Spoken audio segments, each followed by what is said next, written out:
a war triggered by a football match.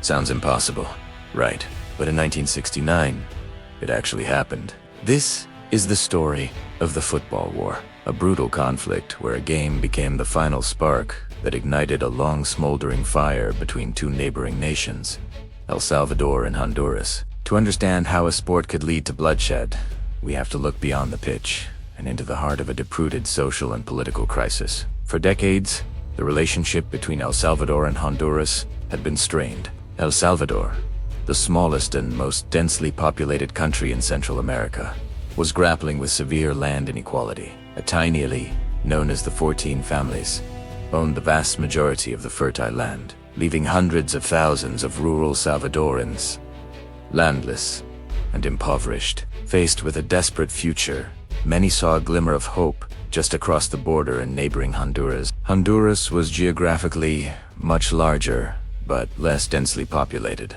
For years, it had unofficially welcomed Salvadoran migrants who crossed the border to work, often on banana plantations or by settling on unused land. By the late 1960s, over 300,000 Salvadorans had made Honduras their home, making up a significant portion of the rural population. They were hardworking and revitalized parts of the Honduran economy, but their success soon bred resentment. In Honduras, a similar story of land inequality was unfolding. Wealthy landowners and powerful American fruit companies controlled the best territories. As the Honduran population grew, so did the pressure for land reform. Local peasants, known as campesinos, began demanding that the government give them land. The Honduran government, led by military dictator General Oswaldo López Arellano, was in a precarious position. Giving away the land of the powerful elite was political suicide. So, they found a different target.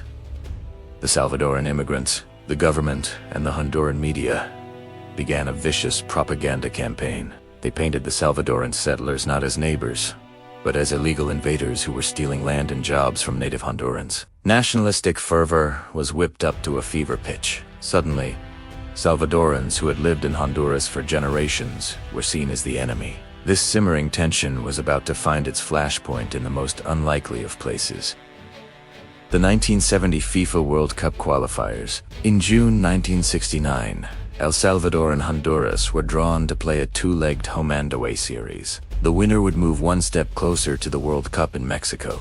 But this was no longer just a game. It was a battle for national pride, fueled by political animosity. The first match took place on June 8th in the Honduran capital, Tegucigalpa. The night before the game, the Salvadoran team was subjected to a campaign of psychological warfare. A mob of Honduran fans surrounded their hotel, making a racket all night long with horns, firecrackers, and insults.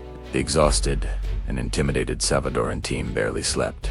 The next day, on the pitch, they lost 1-0 in the final minute of the game. The home crowd was ecstatic, but the defeat was a deep wound to Salvadoran pride.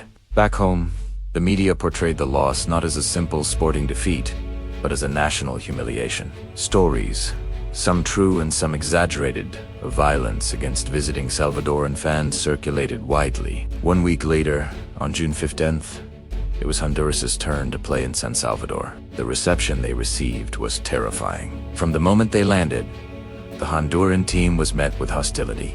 Their hotel was besieged by an even larger and more aggressive mob than the one in Tegucigalpa. Rocks were thrown, windows were shattered, and rotten eggs pelted the building. The Honduran flag was publicly burned in the streets. The players were genuinely afraid for their lives. Inside the stadium, the atmosphere was electric with hate. A tattered Honduran flag was raised, only to be torn down and replaced with a dirty rag. The Salvadoran military band played their own national anthem impeccably, but deliberately butchered the Honduran anthem. On the field, El Salvador, fueled by rage and a desire for revenge, dominated the match, winning 3-2. But the violence didn't end with the final whistle. 2 Honduran fans were killed, and many more were beaten. The Honduran team had to be escorted from the stadium under heavy military guard. The situation was now spiraling out of control. With the series tied at 1 win each, a deciding playoff match was scheduled on neutral ground in Mexico City on June 27th. But by this point, the game itself was almost irrelevant. On the day of the second match, El Salvador had severed all diplomatic ties with Honduras. Both governments accused each other of persecution and atrocities. Across Honduras, the anti-Salvadoran sentiment exploded into violence. Salvadoran families were attacked, their homes and businesses looted and burned. A mass exodus began. Tens of thousands of Salvadorans, stripped of their belongings and their dignity, fled back across the border into El Salvador, bringing with them horrific stories of violence and persecution. The Salvadoran government was overwhelmed by the refugee crisis. The influx of tens of thousands of poor, landless citizens put immense strain on an already fragile economy and social structure. Public anger was at a boiling point. The government, facing internal pressure and a nationalistic outcry, saw only one option: war. On July 14, 1969, less than 3 weeks after the final football match, the Salvadoran Air Force launched a surprise attack. It bombed targets inside Honduras, including the main airport in Tegucigalpa. Simultaneously, the Salvadoran army invaded Honduras along two main fronts. The Football War, or as it's more formally known, the 100-Hour War, had begun. The initial Salvadoran advance was swift. Their army was better equipped and better trained than the Honduran forces. They pushed deep into Honduran territory, capturing several towns and closing in on the capital.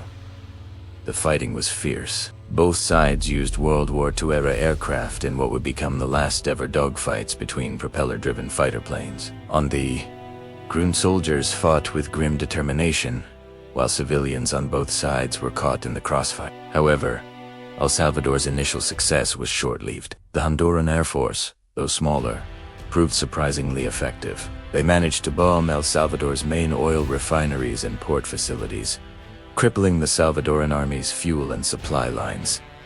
The invasion ground to a halt. Internationally, the conflict caused immediate alarm. The Organization of American States, the OAS, urgently called for a ceasefire and the withdrawal of Salvadoran troops from Honduran soil. Facing mounting international pressure and a logistical stalemate, El Salvador had little choice. On July 18th, a ceasefire was negotiated. By the beginning of August, the last Salvadoran soldiers had withdrawn from Honduras. The war was over after just 4 days, or about 100 hours. The war may have been short, but its consequences were devastating and long. An estimated 3,000 people, mostly civilians, were killed. Over 100,000 Salvadorans were permanently displaced, creating a massive refugee crisis in El Salvador that its government was ill-equipped to handle. The two nations' economies were shattered. Trade between them, which had been significant, completely collapsed and would not recover for more than a decade. The border was officially closed.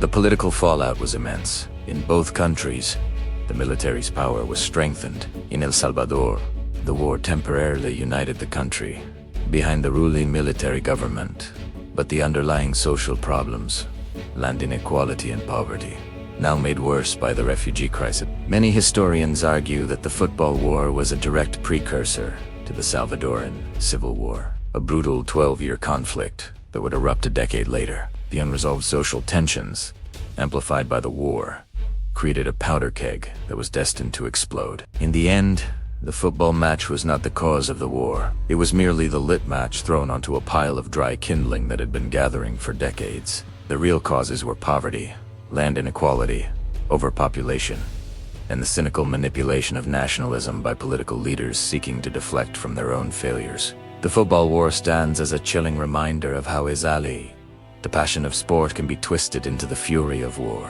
and how neighbors can be turned into enemies when underlying grievances are left to rot. It's a story of a game that became a tragedy, where the final score was measured not in goals, but in human lives. Thank you for watching. If you found this story compelling, please consider liking this video and subscribing to our channel for more deep dives into history. See you next time.